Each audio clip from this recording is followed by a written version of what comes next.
Hey, it's Bruce again. Welcome back to Failure at Retirement. I figured what the heck, we might as well keep going on this tractor deal. Got a couple more here like I mentioned before. First up, another John Deere 520. This tractor was my dad's.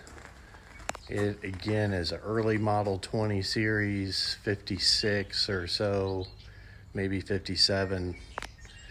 Don't really remember. This tractor, I don't remember the year. I kind of remember my dad buying it maybe around 1970, 71, somewhere in that neighborhood. I gave it a engine overhaul, repainted it in the early 90s. This is a tractor that my dad farmed with most of his farming career, honestly.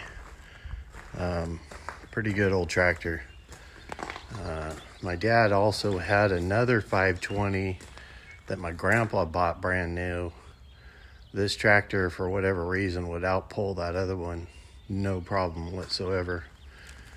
Really good tractor back in the day. Belongs to one of my sons now. It's kind of his project.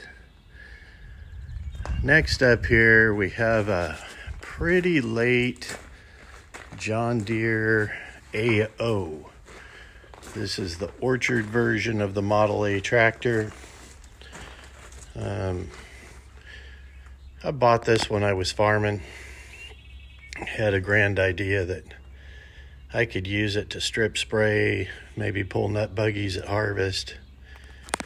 I'm not really much of a letter series John Deere guy, but this one checked a lot of boxes. Still having the old early paint. It's electric start, which is a big deal for me.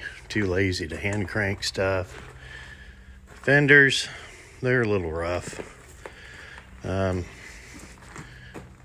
like to think I could fix them. Honestly, don't have that kind of energy at this point in the game. This tractor, and I'm not really into these that much, so I haven't really looked, but this is one of the only tractors I can remember having that lowered down clutch handle. I call it the horizontal clutch. All the other clutch levers are vertical, like this big one sticking up here. But some of these orchard guys had the clutch handle way down here where the tree limbs couldn't get them. I at first thought when I bought this tractor that somebody took a torch and heated it up here and bent her down there. But then later on, going through the parts book, I saw that clutch handle listed in the John Deere parts book. So that's the real deal. Never seen another one. That's not to say there's not tons of them out there. I just never really paid much attention. I got it running, ran decent. Actually used her a couple times. The thing that I forget, nostalgia maybe gets the best of me, I don't know. These old tractors, they're not near what these are. There's a lot of improvements along the way. So strip spraying with this dude, sort of a no-go. It's like impossible to drive this thing in even a semi-straight line. I worked on the steering all I could. She's just gonna wander. That's what she does. And then towing nut buggies, you need to get them nuts, that full cart back to the yard, get them in the truck, and get the empty buggy back out to the orchard before the harvester catches up with you. Well, you could literally walk just about as fast as this thing will go. I mean, it's a Jim Dandy, 6-mile-an-hour rig. Or this one here, not so good at going through the orchard, but got a lot of new and improved features. She'll get up about 14, 15. Probably can't pull a loaded nut buggy that fast, but still, it's hard to keep up with this old girl. Anyway, we'll just go on a real quick walk here, if you'll bear with me. Take a look at the neighbors, my beautiful view of the mountains. Hard to see the snow today, a little bit overcast. Anyway, we'll go over to this other shed. We got a couple more rigs over here.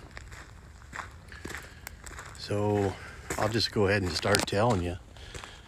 This first one, it's a John Deere 730 diesel electric start, similar to the 720 I showed you in the earlier video.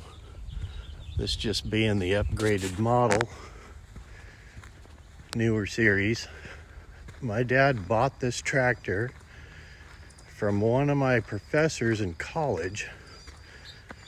And this would have been about 1987, 88. He bought this rig. I repainted it for him, I don't know, around 1990, somewhere in there. And he farmed with this. When my dad and I were farming together, this was our go-to rig for all the heavy work, believe it or not. In the 1990s, still doing our heavy tillage with the 2-cylinder John Deere. My dad was stubborn, if nothing else. But back then we had no money, and we could work on these old rigs ourselves, as we did every winter. And we got by. Next up here, and this is the last one for today, for this video anyway. This is a John Deere Model H. My dad, he restored this one. He painted it. It's been in the barn most of its life since. I want to say he restored it probably about 91 or so. Went through it, did the engine, painted, and he'd drive it around. And he used it during harvest a little bit here and there. Not much. Not many people would drive it but him. But he liked it. He grew up on one, and he liked it. And my son, my older boy, he loved this thing. My dad restored it around the time my older son was born. Actually, he might have restored it a little later than I thought. It might have been maybe about 93 or 94. Anyway, my older boy was born in 92. So about the time he was able to walk, he would bother his grandpa every time to start this tractor and give him a ride. So every time he saw his grandpa, he wanted to ride on this. So when my dad passed away, he specifically left this tractor to my older boy. So anyway, here it is. And that's about it for now of my old tractors. So now you kind of get an idea why I failed at retirement. Always messing with these things, doing something.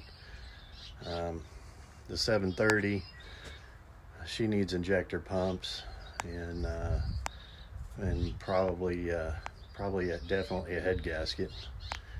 So there's a little money sliding out of the wallet. Anyway, appreciate you watching. If you have any questions, put them in the comments. Happy to answer them. Make sure and like it. Make sure and subscribe. Getting a few subscribers, but I'd like to have a few more. Have a good day.